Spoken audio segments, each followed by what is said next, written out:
Salamat sa mapagpalayang pagmamahal. Welcome to our 365 Daily Devotions. Ako po si Alexander Gomez from Batch 3. At ang topic po na tatalakayin natin ngayon ay the Trinity and Love. Ngayon po ang ating pag-aaralan ay tungkol sa Ephesians chapter 3, verse 16 to 17. At buksan po natin ang ating puso at isip sa magandang salita ng Diyos. Sinasabi sa verse na, I pray that out of His glorious riches He may strengthen you with power through His Spirit in your inner being, so that Christ may dwell in your hearts through faith. And I pray that you, being rooted and established in love, or sa Tagalog, idinadalangin ko sa pamamagitan ng Kanyang Espiritu ay palakasin niya ang inyong buhay spiritual ayon sa Kanyang kayamanan at kadakilaan.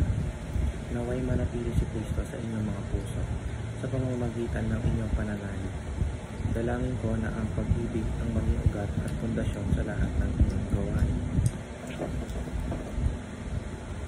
Tinatalakay sa verse na ang pagmamahal daw ni Kristo ang namamalagi sa ating puso. Sa pamamagitan ng Kanyang Espiritu ay pinapalakas niya tayo at gawin nating pundasyon ng pag-ibig nito sa ating buhay. Teaching number 1. The Trinity is a fellowship of love. Ang Ama, ang Anak, at Espiritu Santo ay puno ng pagmamahal. Sila ang nagiging daluyan ng pagmamahal na ibinibigay natin sa iba. Teaching number 2. The Trinity extends love to the Church. Ang pagmamahal natin sa Diyos ay hindi lamang one-to-one, kundi pangkalahatan, kung saan ang pagmamahal ng natatanggap natin ay binabalik nila sa atin.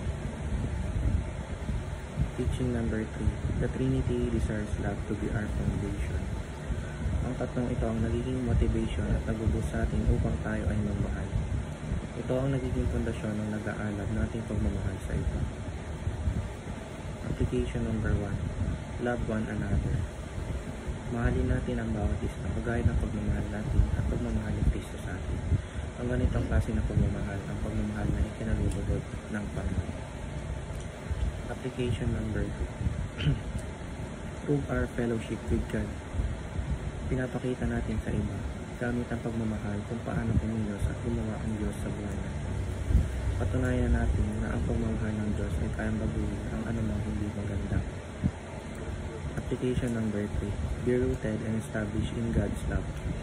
Manatili at maging malalim tayo sa pagmamahal ng Panginoon nang sa gayon ay matuto rin tayo magmahal ng iba. Yun lamang.